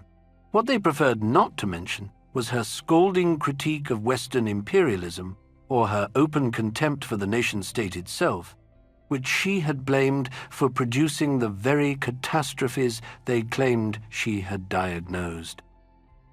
The trouble is, her work simply refuses to sit still for that kind of portrait. She had built something her readers would later call anti-foundationalist. A philosophy unmoored from absolute truths, from divine commandments, from any fixed point above the human world from which one might issue final verdicts.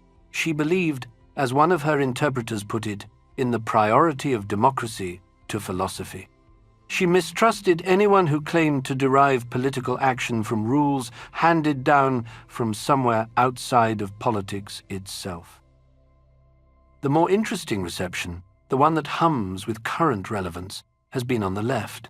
There, her map of totalitarianism reads like a weather report for our own democratic erosion. The manufactured loneliness she described, the destruction of shared reality, the seepage of political pressure into the most private corners of life, all of it sounds eerily contemporary. Her diagnosis was written about the 1930s and 40s. It feels, somehow, as though it were written last Tuesday. Her theory of the public sphere has lived on in the movements that practice horizontalism, that grassroots, leaderless way of organizing where everyone has an equal voice. Occupy Wall Street drew on it. Local mutual aid networks draw on it.